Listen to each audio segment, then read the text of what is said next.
So 30 lakhs layoffs in IT firms అని చెప్పి 30 lakhs ఎంప్లాయీస్ని తీసేస్తారు. TCS, Infosys, Wipro and also Cognizant, TCL, Tech Mahindra ఇలాంటి కంపెనీస్లో ఆల్మోస్ట్ డ్యూ టు ఆర్పిఏ అంటే రోబోటిక్ ప్రాసెస్ ఆటోమేషన్ గురించి దానివల్ల చాలా జాబ్స్ 2022 కల్లా అదృశ్యం కనుమరుగైపోతాయి, లేకపోతే ఉన్న ఎంప్లాయీస్ 30 లక్షల ఉద్యోగాలు పోతాయి అని చెప్పి నిన్న ఒక ఆర్టికల్స్ అనేవి అన్ని న్యూస్ పేపర్స్ లో పబ్లిష్ చేశారు దీనికి సంబంధించిన ఆర్టికల్ అనేది.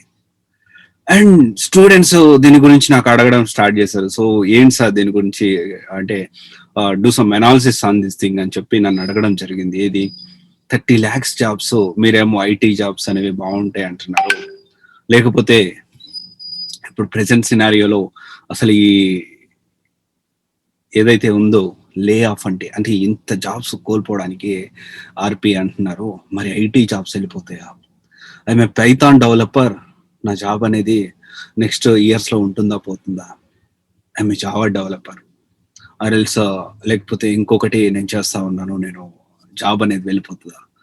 ఫస్ట్ ఆఫ్ ఆల్ ఏంటి అంటే ఈ న్యూస్ లో చదివిన ఆర్టికల్ అనేది దాన్ని మనం కొంచెం ఇన్డెప్త్ గా మనము అంటే అనాలిసిస్ అర్థం చేసుకోవడానికి ట్రై చేద్దాం. ఇక్కడ ఈ న్యూస్ ఏదైతే ఉందో ఆర్టికల్ ఇది ఇన్డెప్త్ గా మనం ఇక్కడ అర్థం చేసుకోవాల్సిన విషయం ఏంటి అంటే ఇన్డెప్త్ గా వెళ్తే రోబోటిక్ ప్రాసెస్ ఆర్పిఐ వల్ల ఈ జాబ్స్ అనేవి పోతాయని చెప్పని అన్నారు. సరే అసలు ఆర్పిఐ ఆటోమేషన్ వల్ల పోతుంది అన్నారు. మరి ఆర్పిఐ వల్ల పోతుంది అన్నప్పుడు అసలు ఆర్పిఐ దేన్ని ఆటోమేట్ చేయగలుగుతుంది?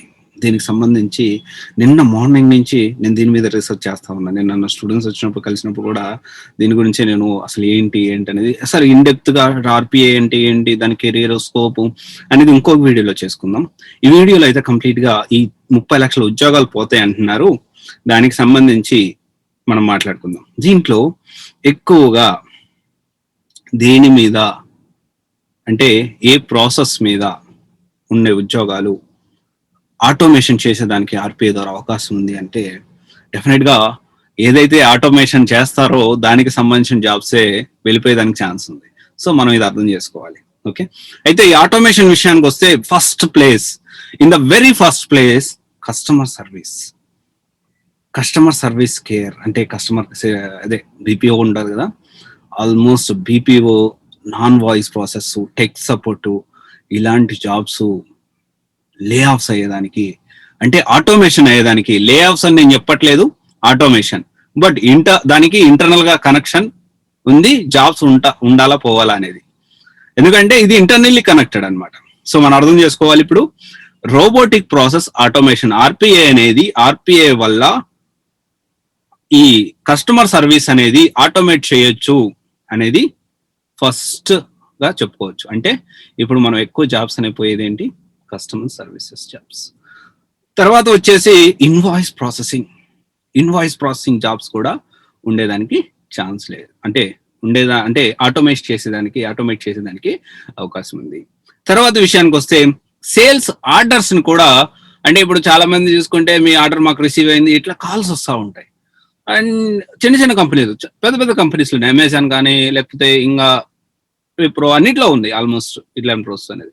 దానికి సంబంధించి ఫ్లిప్కార్ట్ ఇంకా చాలా జాబ్స్ ఉన్నాయి, అది కూడా ఆటోమేట్ చేసేదానికి ఛాన్స్ ఉంది. తర్వాత విషయానికి వస్తే payroll jobs, processing of payroll every month is time consuming. ఇది పేరోల్ అంటే హెచ్ఆర్ రిలేటెడ్ జాబ్స్, ఈ పేరోల్ కి సంబంధించి వేల జాబ్స్ వెళ్ళిపోయేదానికి అవకాశం ఉంది. తర్వాత విషయానికి వస్తే ప్రైస్ కంపారిజన్, తర్వాత విషయానికి వస్తే స్టోరింగ్ కస్టమర్ ఇన్ఫర్మేషన్, తర్వాత ప్రాసెసింగ్ హెచ్ఆర్ ఇన్ఫర్మేషన్ దానికి సంబంధించి, processing fast refunds, recruitment process కూడా కంప్లీట్ గా ఆటోమేట్ అవబోతుంది. Extract data from different formats, ఇది కూడా ఆర్పిఐ ద్వారా ఆటోమేట్ చేయొచ్చు. సో ఇది పరిస్థితి. అయితే ఇక్కడ ఒక చిన్న అనాలిసిస్ మీకు చెప్తాను. అండ్ మాన్యువల్ టెస్టింగ్ జనరల్ గా ఒక టెస్టింగ్ అనేది 100 డెవలపర్స్ ఉంటే 10 మెంబర్స్ టెస్టర్స్ అంటే 10 మెంబర్స్ టెస్టింగ్ చేసే వాళ్ళు ఉంటారు, 90 మెంబర్స్ డెవలప్ చేసే వాళ్ళు ఉంటారు. This is already we know, I have told earlier many times. అయితే అప్పుడు ఏం జరిగిందంటే ఈ మాన్యువల్ టెస్టింగ్ వచ్చినప్పుడు అయిపోయిందిగా, ఇక అసలు జాబ్సే ఉండవు. యాక్చువల్గా వచ్చింది ఏంటి, ఆటోమేషన్ టెస్టింగ్ జాబ్స్ వచ్చాయి. ఆటోమేటెడ్ ఓన్లీ టెస్టింగ్ జాబ్స్ సంబంధించింది వచ్చింది. కానీ అప్పుడు ఎలా రూమర్ క్రియేట్ అయిందంటే మొత్తం ఆటోమేషన్ అయిపోతుంది, అసలు ఐటీ జాబ్స్ అనేవే ఉండవు, తగ్గిపోతాయి, మొత్తం ఆటోమేషన్ వచ్చేస్తుంది అని చెప్పి ఒక విపరీతమైన రూమర్ క్రియేట్ అయింది 4 years బ్యాక్. అయితే మాన్యువల్ టెస్టింగ్ ఇప్పటికీ ఓపెనింగ్స్ ఉన్నాయి కొన్ని, దాంతోపాటు రీప్లేస్ అయిన ఆటోమేషన్ ఏదైతే ఉందో జావా సెలీనియం ప్రెసెంట్ రన్నింగ్ లో ఉంది. ఇప్పటికీ చాలా జాబ్స్ అనేవి ఉన్నాయి. This is not affected to remaining all other jobs. So ఈ అజంప్షన్స్ అనేవి పక్కన పెట్టేసేయండి. ఓకే, ఎప్పుడు కూడా కోడింగ్ అనేది ఎప్పటికీ ప్రాబ్లం రాదు. ఈవెన్ రోబోటిక్ ప్రాసెస్ ఆటోమేషన్ వచ్చినా అది కూడా కోడింగ్ సంబంధించిందే. ఇప్పుడు మనం ఆలోచించాల్సిన పాజిటివ్ సైన్ ఏంటి అంటే రోబోటిక్ ప్రాసెస్ ఆటోమేషన్ అనేది one of the leading course కాబోతుంది కమింగ్ డేస్ లో ఫర్ షూర్. ఈవెన్ మనం కూడా ప్లాన్ చేస్తా ఉన్నాం దీని గురించి. అంటే నేను కొంచెం డెప్త్ అనాలిసిస్ చేద్దాము, అసలు జాబ్స్ ఎలా ఉన్నాయి, ఫ్రెషర్స్ కి ఎలా ఉన్నాయి. ఎనీవే ఇప్పుడు ఫ్రెషర్స్ కి కొంచెం కష్టంగానే ఉంది జాబ్స్ అయితే. సో దానికి సంబంధించి నేను అప్డేట్ చేద్దామని చెప్పి even I'm waiting for that. అయితే ఇది ప్రాసెస్, ఇది పని అనమాట. 30 lakhs జాబ్స్ ఇవి పోయేది. సో ఇవి పోయేదానికి ఛాన్స్ ఉంది, కంప్లీట్ గా పోతాయని చెప్పలేము. సో ఇది జస్ట్ అనాలిసిస్ కంప్లీట్ గా కూడా. సో దానికి స్టార్టింగ్ లో ఈ న్యూస్ ఆర్టికల్స్ కూడా ఇది అనాలిసిస్ మాత్రమే. ఇది ఖచ్చితంగా 2022లో 30 లక్షల జాబులు పోతాయి అని లేదు, పోవు అని కూడా లేదు. బట్ అనాలిసిస్ ఈ ఇప్పుడున్న ప్రస్తుత సిచ్యుయేషన్ బట్టి, సినారియోని బట్టి, సో ఇది ఒక అనాలిసిస్ చేసి దీనికి సంబంధించిన అన్ని న్యూస్ ఆర్టికల్స్ లో వేయడం జరిగింది. సో అండ్ దీని గురించి ఒకసారి ఆలోచించండి. Okay, thank you.